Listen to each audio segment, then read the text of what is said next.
आज हम चर्चा करने वाले हैं सेंटर ऑफ मास पे। क्या है सेंटर ऑफ मास? इनमें से ऐसे कौन कौन से क्वेश्चंस हैं जो हमको आने चाहिए, हमारे लिए बहुत ज़रूरी हैं। हम आज केवल उन पॉइंट्स पे केवल चर्चा करने वाले हैं। ये आप समझ लीजिएगा कि जितनी ही अच्छी ट्रिक, जितना ही अच्छा छोटे छोटे अच्छे अच्छे कॉन्सेप्ट, वो ऐसे क्वेश्चंस जो हमारे किसी भी प्रतियोगिता परीक्षाओं में पूछे जाते हों, उन सभी पॉइंट्स पे चर्चा आपको इस जनरल साइंस भैया फिजिक्स में मिलती रहेगी। बस आप हमारे चैनल को अपने और दूसरे दोस्तों के पास, अपने सहपाठियों के पास शेयर करते रहिएगा, सब्सक्राइब करते रहिएगा। आपने किसी भी मापक यंत्र का अल्पतमांक निकालना हो या उत्तोलक, तमाम प्रकार के छोटे छोटे टॉपिक जो हमारे जनरल साइंस में पूछे जाते हैं, वो अपने पिछले वीडियोस में देखे होंगे। आज चर्चा होने वाली है सेंटर ऑफ मास पे। सेंटर ऑफ मास क्या है? सेंटर ऑफ मास से वो ऐसे क्वेश्चंस जो हमारे एग्ज़ाम में पूछे जा सकते हैं, केवल उन पॉइंट्स पे, उन क्वेश्चंस पे चर्चा होगी। बहुत इम्पॉर्टेंट, बहुत अच्छे क्वेश्चन, बहुत आसानी से उन्हें आप सीख सकते हैं। कि ये आप समझिएगा कि कोई भी पदार्थ हो, कोई भी निकाय हो, उसका जो संपूर्ण द्रव्यमान, उसका टोटल मास किसी न किसी एक पॉइंट पर सेंट्रलाइज होता है, एक पॉइंट पर संकेंद्रित होता है। उसे हम उस वस्तु का, उस पदार्थ का या उस निकाय का सेंटर ऑफ मास कहते हैं, द्रव्यमान केंद्र कहलाता है वो। अब जैसे मैंने यहाँ पर चर्चा की आपसे कि निकाय का, किसी पदार्थ का, तो पदार्थ कोई भी हो सकता है, कोई भी वस्तु हो सकती है, चाहे वो सॉलिड में हो या हमारी लिक्विड में हो या फिर ठोस हो, हमारी द्रव हो, गैस हो, कोई भी हो। इन तीनों में सभी का सेंटर ऑफ मास होता है कुछ न कुछ। क्योंकि अगर हम एयर है या वाटर है या कोई लिक्विड है, उसको कहीं फिल कर लेते हैं किसी भी कंटेनर में, किसी बर्तन में, तो उसका सेंटर ऑफ मास अलग हो जाता है, उसका सेंटर ऑफ मास होता है। और उस बर्तन सहित पूरे निकाय का सेंटर ऑफ मास है ना। तो पदार्थ का और निकाय का सेंटर ऑफ मास वही होता है जहाँ पर उसका संपूर्ण द्रव्यमान संकेंद्रित होता है। जैसे XYZ आप देखते होंगे कि बस है, कार है, जीप है, इनमें हम बैठते हैं या नहीं बैठे हैं, खाली है, तब उसका सेंटर ऑफ मास कुछ और होगा। सब लोग उसमें बैठ जाएं, कुछ और होगा। या हम कहें कि आगे के पोर्शन में ज़्यादा लोग बैठे हों, पीछे के पोर्शन में कम लोग बैठे हों, तब सेंटर ऑफ मास कुछ और होगा। या हम कहें कि यात्रियों की जो संख्या है वो हर एक स्थान पे बस के भीतर बराबर न हो, तो सेंटर ऑफ मास कुछ और होगा। कुल मिलाकर के हम ये देखते हैं कि अगर नाव हमारी जा रही है, तो नाव में अगर हम 10-20 लोग बैठे हुए हैं, तो सेंटर ऑफ मास हमारा पर्सनल खुद का तो अलग होगा, लेकिन उन सभी जो यात्री हैं उनका भी सबका अलग अलग होगा। लेकिन कंबाइंड अगर देखा जाए, उस निकाय का देखा जाए, उस सिस्टम का देखा जाए, तो सेंटर ऑफ मास हमारा कुछ और होगा। इसलिए देखते नहीं हो कि अगर नाव में एक पोर्शन पे ज़्यादा लोग बैठ जाएं तो कहते नहीं है भाई ओए बीच में आ जाओ भाई, कहते नहीं कहते हैं। तो इस तरीके से हमारा सेंटर ऑफ मास बदलता भी रहता है।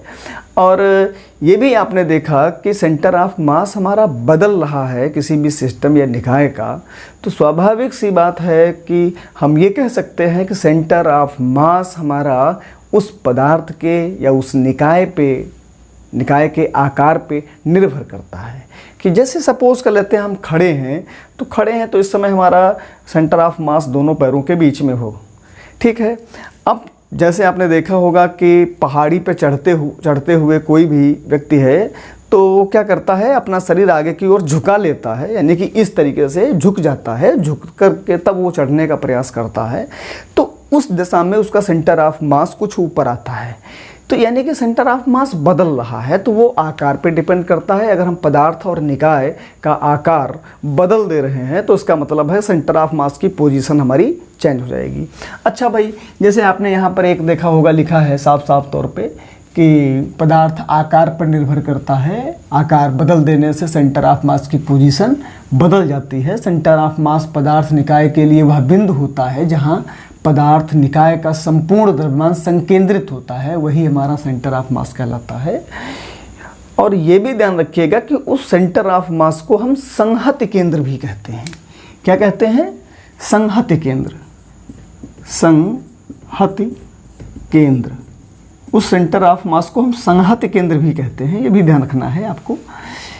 अब जैसे ये देखा जाए कि सेंटर ऑफ मास हमारा जो सिस्टम है, निकाय है, पदार्थ है या कोई वस्तु है, कोई पिंड है, तो वो उसके भीतर होगा कि बाहर होगा।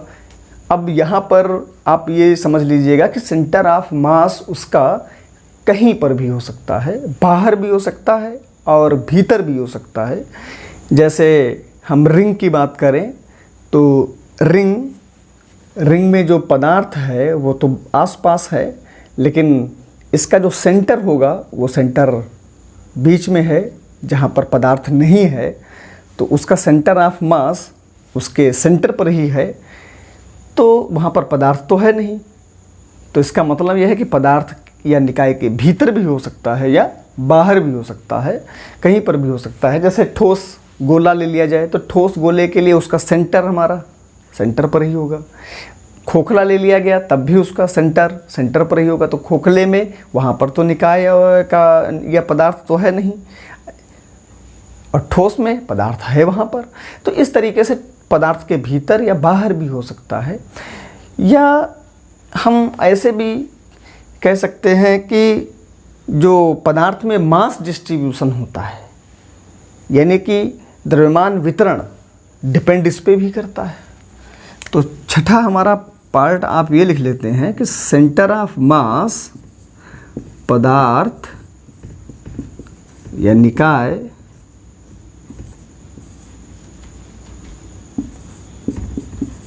के द्रव्यमान वितरण पर भी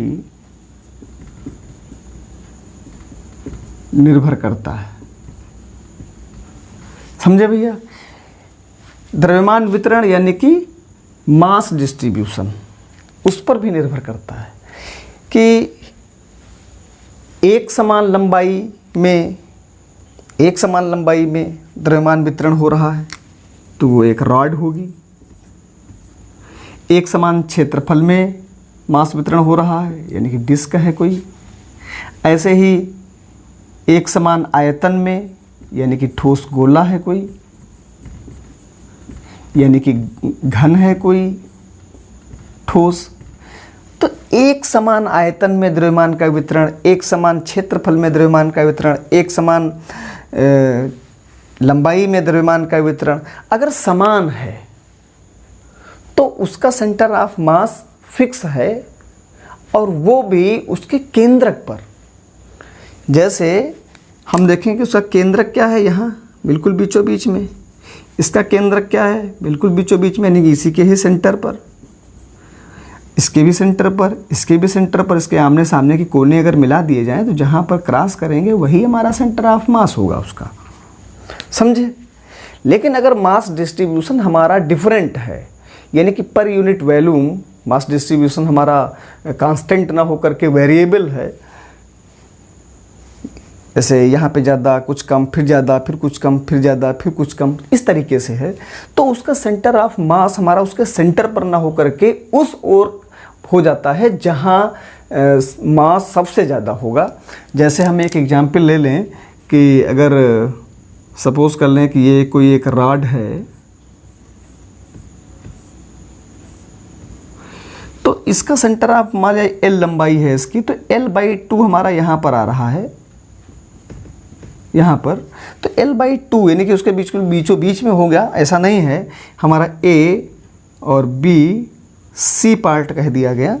तो तो हम ये देखते हैं कि ये बी में तो हो नहीं सकता, क्योंकि बी तो बिल्कुल ठीक बीच में आ रहा है। अब बीच में तभी होगा जब ये उसकी यूनिफॉर्म बॉडी होगी, यानी कि प्रति एकांक लंबाई में जो द्रव्यमान का वितरण होगा वो समान होगा, कांस्टेंट होगा एक, तभी भी बिल्कुल बीचों बीच में होगा। अब ये कहाँ खिसक जाएगा, ए की ओर खिसक जाएगा ना। तो ऐसे पूछ देता है ए में होगा कि बी में होगा कि सी में होगा कि ए व बी दोनों में होगा, हो सकता है। तो कहाँ हो सकता है, ए में हो सकता है। तो इस तरीके से हमें देखते हैं कि उसके द्रव्यमान वितरण पर भी वो निर्भर करता है। और स्वाभाविक सी बात है, कई सारे एग्जाम्पल आप ले सकते हैं। इस तरीके से है, 4 भागों में यूनिफॉर्म बॉडी है तो सेंटर ऑफ मास उसका यहीं पर होगा। अब जैसे मान लिया जाए ये पार्ट हटा दिया जाए, अब किधर चला गया सेंटर ऑफ मास। अब पता चला कि ये भी पार्ट हटा दिया गया तो अब कहाँ सेंटर ऑफ मास चला गया। पता चला कि ये भी पार्ट हटा दिया गया तो अब उसका सेंटर ऑफ मास कहाँ आ गया। तो इस तरीके से छोटे छोटे क्वेश्चन हमारे पूछे जाते हैं। बहुत कठिन नहीं होता है कुछ भी, बहुत आसान है। और ये भी ध्यान रखिएगा कि जो लास्ट के 2 पॉइंट हैं उन पर थोड़ा चर्चा कर ले कि जैसे कोई भी ऑब्जेक्ट है, आपने क्या किया, उसको किसी धागे के सहारे लटका दिया। तो धागे के सहारे जब लटका दोगे तो वो अपने भार के बराबर नीचे की ओर बल लगाएगा। तो वो बल की क्रिया रेखा कहाँ से होकर के जाएगी, उसके सेंटर ऑफ मास से होकर के जाएगी।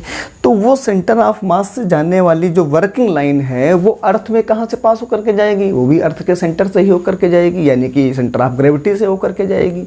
तो उस कंडीशन में सेंटर ऑफ ग्रेविटी और सेंटर ऑफ मास दोनों एक ही पॉइंट पर होते हैं, क्योंकि हर एक ऑब्जेक्ट का, हर एक सिस्टम का, हर एक पदार्थ का जो है सेंटर ऑफ ग्रेविटी होती है। वो सेंटर ऑफ ग्रेविटी जहाँ पे अर्थ फोर्स लगा रही होती है अपनी ओर अट्रैक्ट करने के लिए, वो सेंटर ऑफ ग्रेविटी कहलाती है उस पदार्थ में।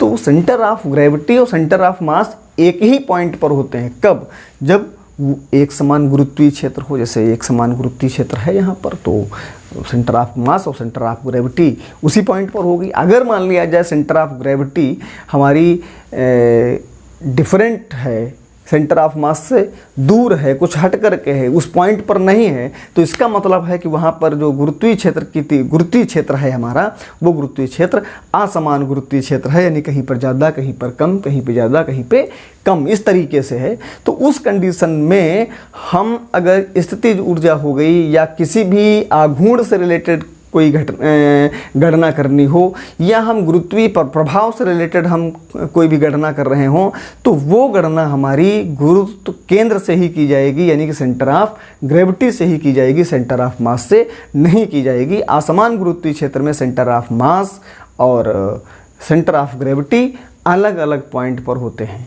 क्लियर, ये ध्यान रखिएगा। अच्छा भाई, तो बहुत सारी चीज़ें हैं गणना की जाती हैं। संवेग हो गया, वेग हो गया, फोर्स जो अप्लाई कर रहे हैं वो हो गया, कहाँ से, सेंटर ऑफ ग्रेविटी से ही होगा, सेंटर ऑफ मास से नहीं होगा। कब और कहाँ, असमान गुरुत्वीय क्षेत्र में। समझ गए ना। और एक समान गुरुत्वीय क्षेत्र में, यानी कि यूनिफॉर्म ग्रेविटेशनल फील्ड में एक ही बिंदु पर होते हैं। कौन कौन, सेंटर ऑफ मास और गुरुत्व केंद्र। ठीक है। अब नेक्स्ट वीडियो में हम कुछ चर्चा करेंगे कि डिफरेंट शेप और साइज के जो ऑब्जेक्ट होंगे, जो पदार्थ होंगे, जो पिंड होंगे, या उससे कुछ और बेहतरीन क्वेश्चन के साथ। ठीक है।